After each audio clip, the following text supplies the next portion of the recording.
I'm a movie star. I'm 51 years of age. And I don't use Botox as yet. I'm clean, but I do behave like you saw, like a 21-year-old in my movies. Yeah, I do that.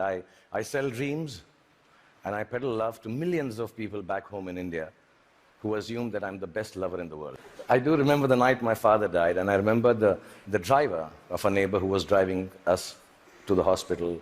He mumbled something about dead people don't tip so well and walk away into the dark. And I was only 14 then, and I put my father's dead body in the back seat of the car, and my mother besides me. I started driving back from the hospital to the house, and in the middle of a quiet crying, my mother looked at me and she said, "Son, when did you learn to drive?" And I thought about it and realized, and I said to my mom, "Just now, Mom." So from that night onwards, much akin to humanity in its adolescence, I learned the crude tools of survival. And the framework of life was very, very simple then, to be honest. I thought, you just ate what you got and did whatever you were told to do. I thought celiac was a vegetable, and vegan, of course, was Mr. Spock's lost comrade in Star Trek. You married the first girl that you dated, and you were a techie if you could fix the carburetor in your car.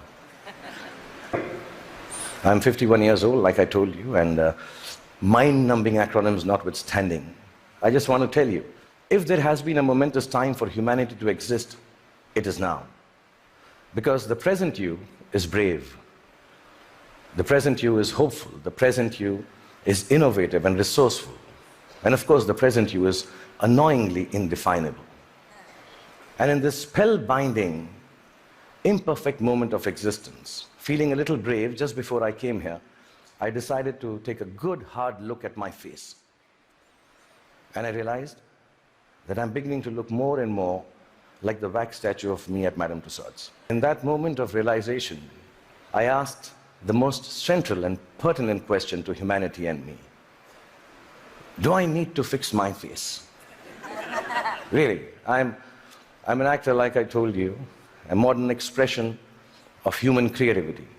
The land I come from is the source of inexplicable but very simple spirituality. In its immense generosity, India decided somehow that I, the Muslim son of a broke freedom fighter who accidentally ventured into the business of selling dreams, should become its king of romance, the Badshah of Bollywood, the greatest lover the country has ever seen. With this face. Which has alternately been described as ugly, unconventional, and strangely, not chocolatey enough.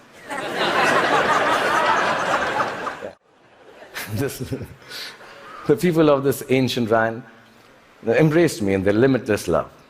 And I've learned from these people that neither power nor poverty can make your life more magical or less torturous.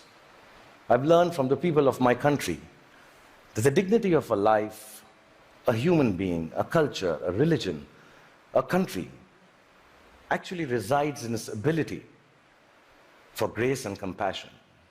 I've learned that whatever moves you, whatever urges you to create, to build, whatever keeps you from failing, whatever helps you survive, is perhaps the oldest and the simplest emotion known to mankind.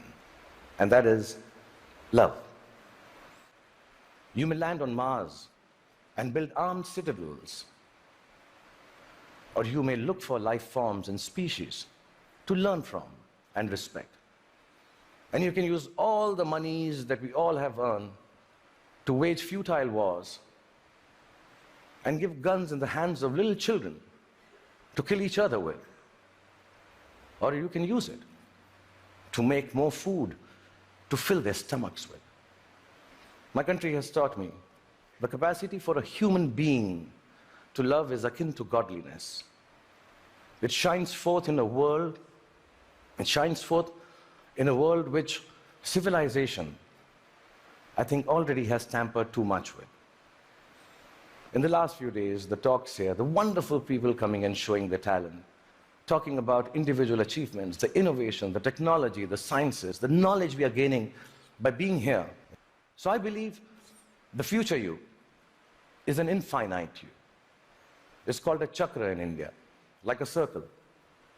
It ends where it begins from to complete itself.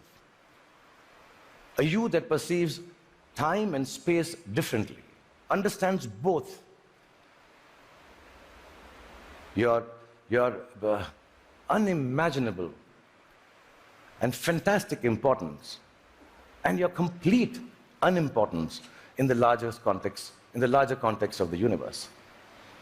A you that returns back to the original innocence of humanity, which loves from the purity of heart, which sees from the eyes of truth, which dreams with the untampered, which dreams from the clarity of an untampered mind.